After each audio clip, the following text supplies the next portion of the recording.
Hello everyone, hi everyone, assalamu alaikum. First of all, in today's talk, I would like to talk a little bit about what's going on in America regarding George Floyd. It was absolutely a terrible thing that the police officers and one in particular did to George Floyd, keeping his neck on George Floyd's neck for almost 9 minutes and choking him to death. It was a murder, definitely was a murder. Looking at the video footage, yeah, it was murder. He said so many times, "I can't breathe, I can't breathe." If I can recollect, George Floyd said, "Give me some water," and he said several times, "I can't breathe." And the police officer, didn't take off the knee. What kind of a person is this particular police officer? Now, also, I would like to say that it is very important not to brush with the same brush, meaning, like when we say one apple doesn't, destroy the cart, or it can if you don't separate the apple. If the apple rottens and then the germs goes into the other apples. What I'm saying is, we shouldn't use the same brush to paint everyone. So yes, the police officer and his colleagues who killed George Floyd, they are 100% guilty.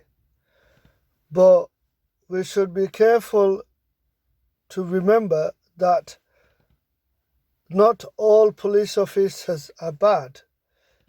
Yeah, I mean, police officers, there are lots of police officers who are good.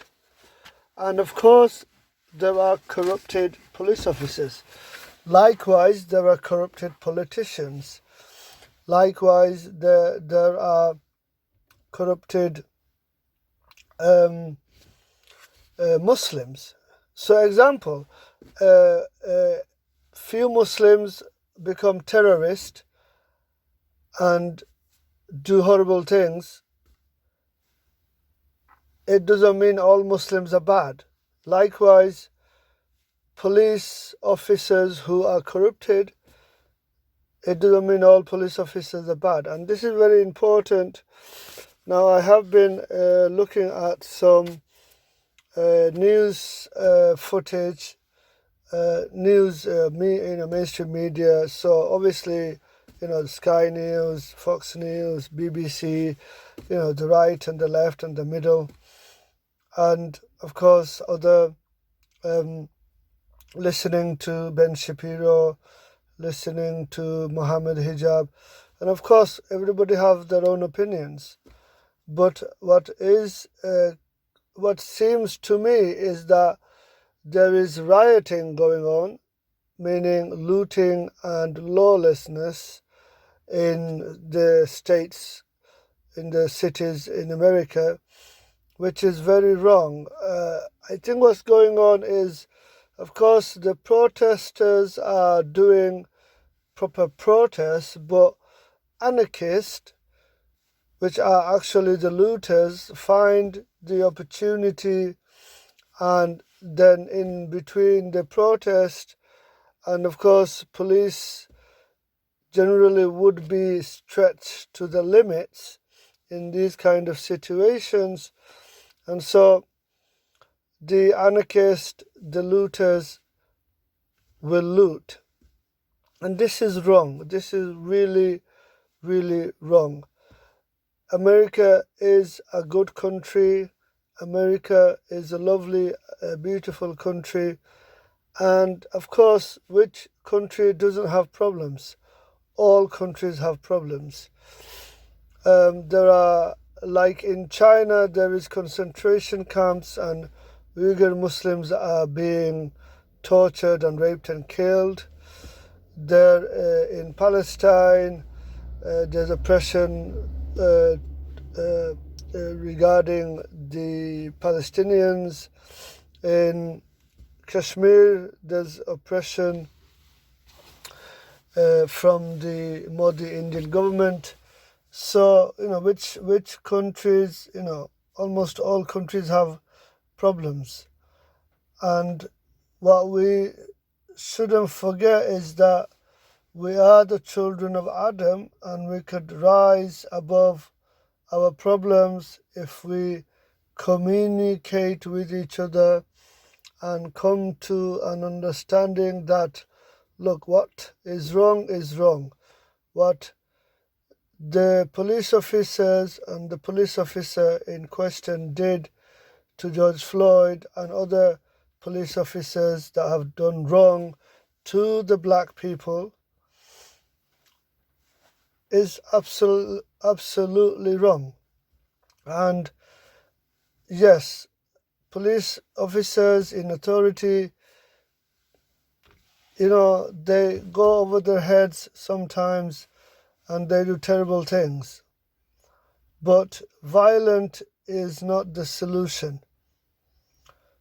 The black people in America especially have to come together and find a different way. Peaceful protesting is good. Of course it's good. But what's happening now is the rioters, the looters are hijacking the protest and giving civilian, black people bad names. And of course, media and the news media, everyone has their own opinion, own agenda, and it's about views and, it's about, at the end of the day, for the mainstream media, it's actually about money. Not all of them, but, most of them. Yeah, solutions to this racism is basically we as a people, we as a global people, we as the children of Adam have to invest in our children's education. Tell our children to read books. Now, I will tell you one thing. I am a teacher by occupation, and what I have noticed in the past, at the moment, because of the coronavirus, of course, I am not teaching, but what I have learned in my past experiences regarding teaching and especially reading, children don't like to read anymore. And that's because of course, games, social media, and of course, Xbox and PlayStation. And children don't like to read. And when they don't read, they just play games. And when they just play games, all it is, they are just kind of like human children robots. And this is what it is. Look, if the black community in America or the Muslim communities around the world want to better your community, want to do better and get things changed, then your children need to read. Yes. So the children of the black community, the children of the black community, the children of the Muslims community around the world, and children of the black community around the world need to educate yourself. And the best way to educate yourself is reading. I'm telling you, you want to read books. I'll tell you a story. Look, Malcolm X, long story short, Yeah, Malcolm X, when he was in prison, and he obviously locked up in a prison cell for something like 21 hours or 22 hours, more or less. And what he did, and of course, prison in America have libraries, which is a very good thing, libraries full of books. And Malcolm X, read so many books when he was in prison. And when he came out, he was like a walking encyclopedia. Yeah, Allahu Akbar. He was a walking encyclopedia. With reading so many books, he learned so much. I'm telling you, if a child, begins to read books from the age of 8 or 9 and keeps reading books and makes a hobby reading books, by the age they're like 21, 22, they will know more than the professors in university. I'm telling you, you can read a book in 1 week. You can read an average book, say about 300 to 400 pages in 1 week. All you have to do is read for 45 minutes. And you could read a book in 1 week, yeah, or 8 days. And on average, you could read 4 books in a month. And again, rounding off, and on average, you can read 50 books in a year. And if you keep reading from the age of 10 to the age of 20, yeah, 50 books in a year, yeah, 10 years, yeah,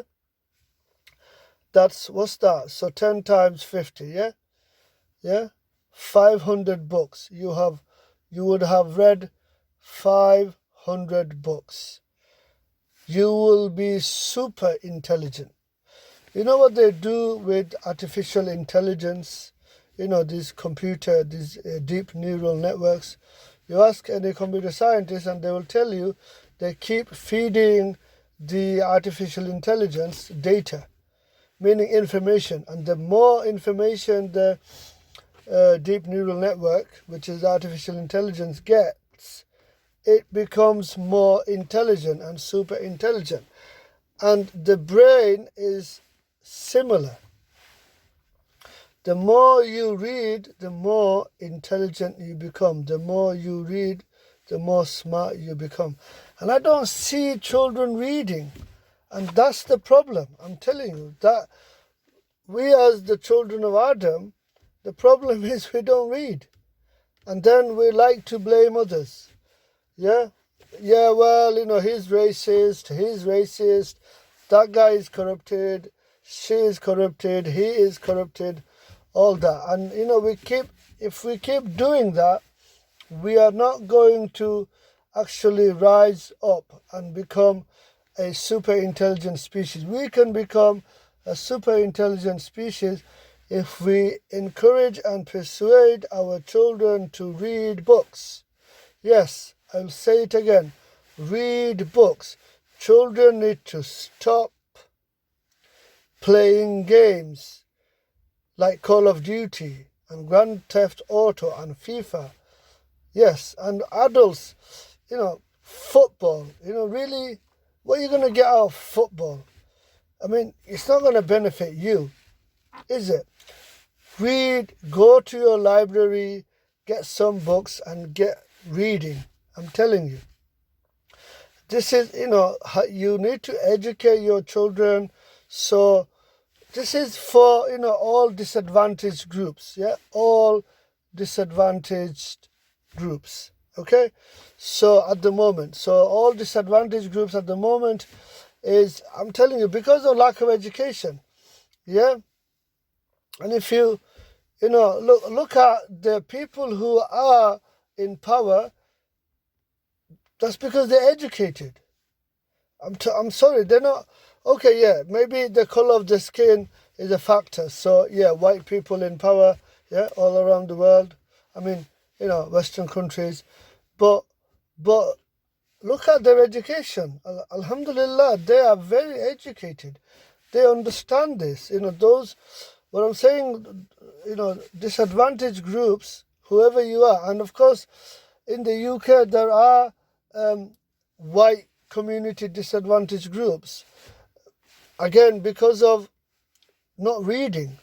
Read books and go university, go college and get degrees in politics, in political science, in philosophy, in psychology, become writers and journalists and honest writers and journalists, become, doctors and accountants and educated, become a professional, economists, socialists, scientists, and this is how you can solve these racism issues. Yes, it's lack of education. Yes, it's lack of education. If we go, say, just about 200 years ago in the UK, there was no NHS, there was no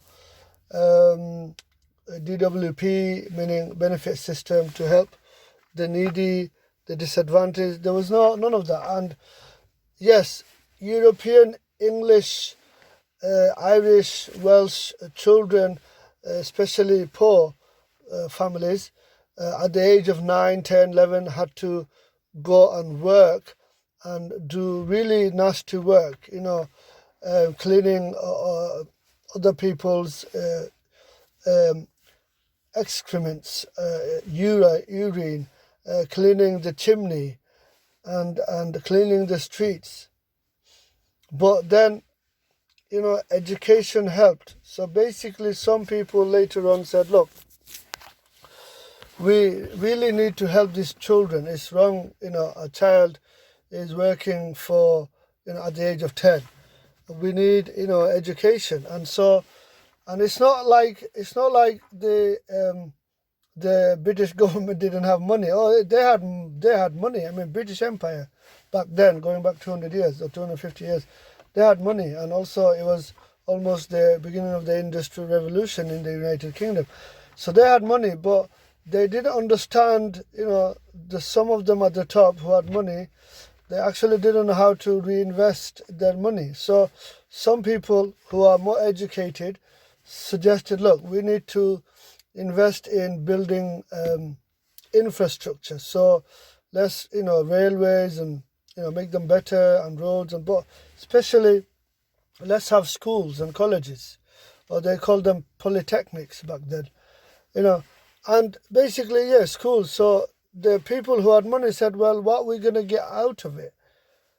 And so the people who are educated, said, look, let's build schools, with your money, investment, and then, children, go to school, and after 10, 12 years, 15 years of education, they come out becoming engineers and doctors and scientists and professional, and then you give them work, and then at the same time, okay, you build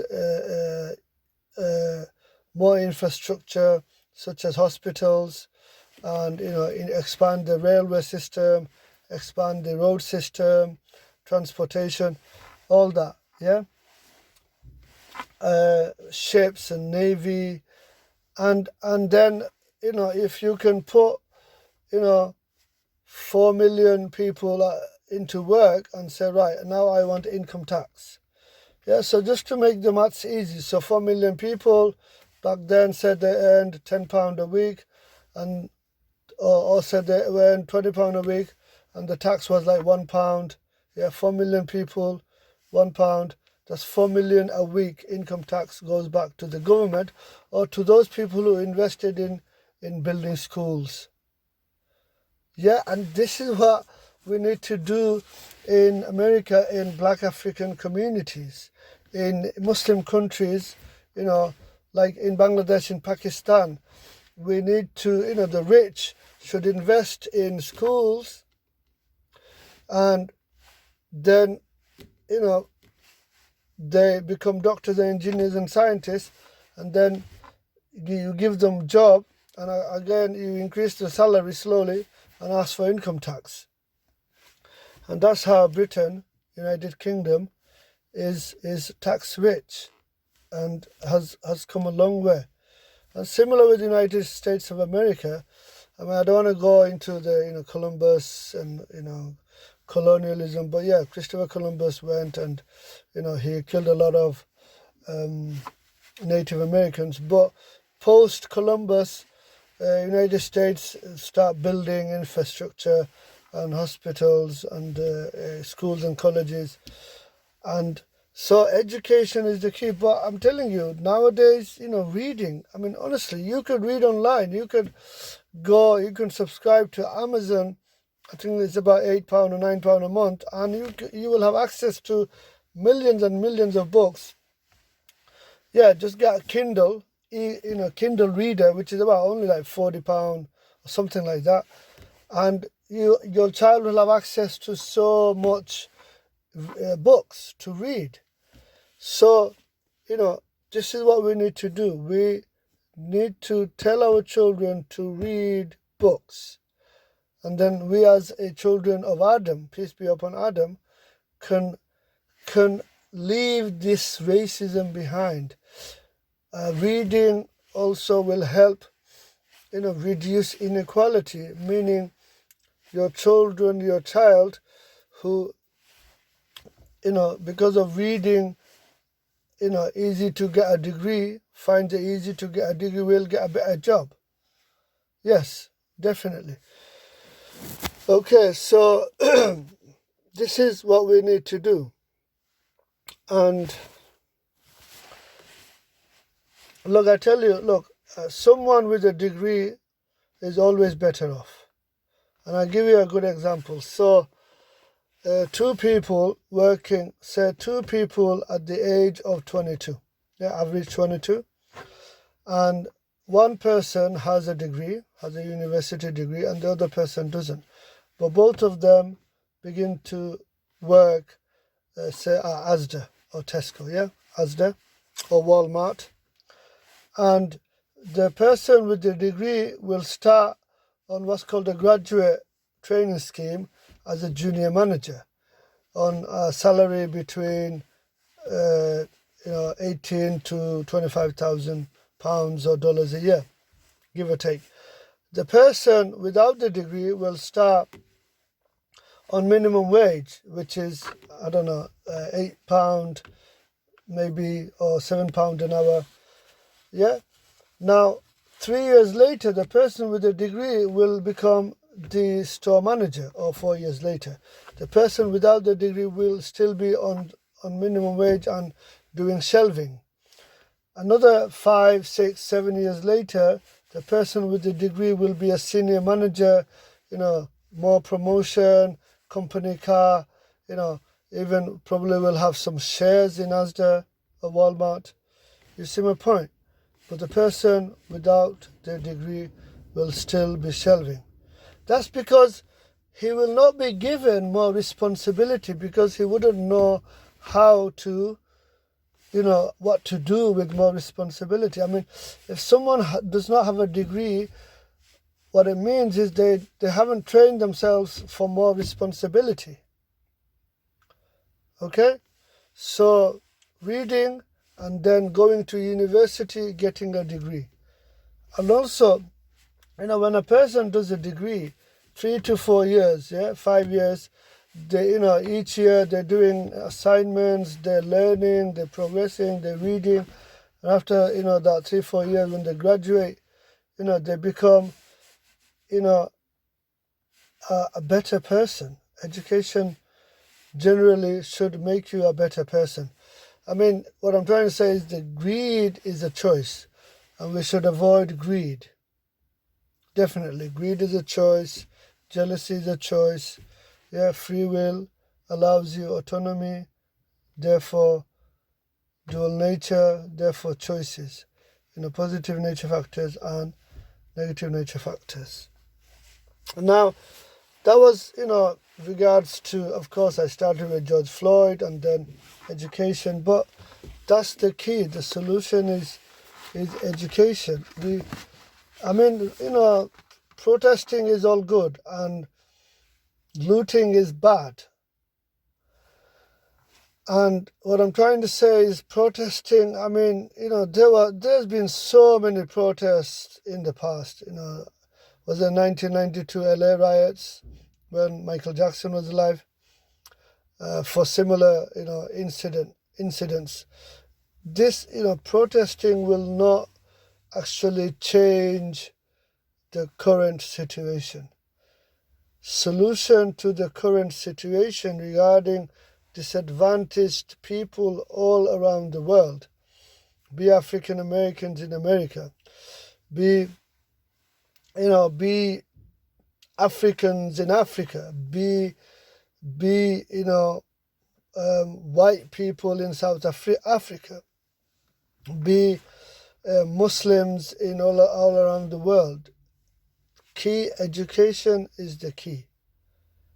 When you tell your child to read, and they keep reading, and they keep reading, and they keep reading, and then they become politicians, and then they become policymakers, and they become good politicians, they avoid greed, then they can bring about change, then they can change the system.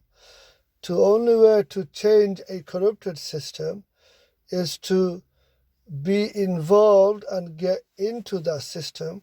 But of course, you have to be educated to get into. Even if the system is corrupted, it's managed by educated people who, of course, have greedy agendas, who have become corrupted. So you have to, get into politics and be a good politician, politics for good, and that's how you can change. And change will come, but this is how we have to do it. Now, carrying on, I would like to talk about that. It's a different topic, and the topic is living a non-Muslim life is biologically and chemically unwise, foolish. Living a non-Muslim life is biologically and chemically unwise, foolish. And you may ask why. So when you live as a non-Muslim and you drink alcohol to your heart's content, then it destroys your liver. When you live as a non-Muslim and you take cannabis and heroin for self-indulgence, this destroys your brain, mind, and soul. You see, the Creator wrote the program as such that if you do not worship the Creator Allah the way the Creator wants you to worship, which is through Islam, meaning being as a Muslim, worshipping the Creator Allah as a Muslim, Quran and Sunnah, Islam. And if you don't, be grateful to the one who created you, and that is the Creator Allah, if you don't be grateful to Allah, meaning you choose and you decide to live a non-Muslim life, then you end up in a state of punishment which can and may be eternal. And it is eternal. Having said this, the Creator Allah knows best. It's like fire having pain, but the fire cannot escape the fire because it is pain itself. It's like fire having pain, but the fire cannot escape the fire because it is pain itself. Save the real you, which is your soul. The real you is your soul, not your earthly body. Therefore, save yourself from the fire of Jahannam, the punishment. Save yourself from the hellfire, not for God, but for your own sake. For your own sake. The disobedience in society is self-evident. We don't like authority. The disobedience in society is self-evident and apparent. This proves we have free will. One of the purposes of our free will is so that we have choices in life and are not robot-like human, but genuine human. The Creator Allah created us as genuine humans, and obviously the Creator Allah did not want us to be robot-like. This is why the Creator Allah gave us free will. So it is up to us that we make the correct choice. And the correct guidance is Islam. Therefore, the correct choice is Islam. Because Islam has deterrents such as no alcohol, no gambling, no drugs, no sex before marriage, and more. And all the things that I have just mentioned are not good for the human biological body. Too much alcohol ruins your liver. Drugs ruins your brain cells. Gambling, addiction, well, you can't pay rent.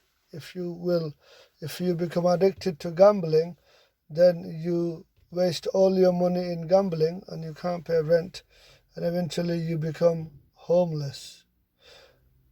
I mean, more or less, generally, this is not the case for everyone. Of course, some people become homeless not because of their fault, So some people become homeless because of other reasons. The disobedience in society is self-evident. So our desires should be included in regards to why the journey of life is a test and not just a life with a meaningless end. In fact, our desires are a part or a factor regards to the journey of life being the ultimate test. This is because our desires are influenced by external aspects in the environment we live in, and our circumstances in most cases does not help. And so this is when we let the influencer into our hearts. Who is the influencer? Iblis, Satan, Shaitan, the devil. And what the devil does, you see, the devil has managed to convince so many people, millions and millions of people, that he is not real. And so in doing that, the devil finds it more easier to attack those who does not believe in the devil. Now don't forget, Satan, the devil, is part of our earthly examination, because the Creator Allah tells us in the Quran that the devil, Shaitan, is the number one enemy to the children of Adam, peace be upon Adam. I would like to stop there and continue hopefully tomorrow. Please share my podcast, my talks to everyone, and please subscribe to my channel. Thank you very much. This is Soul Searching for the Truth, podcast number 12, I think.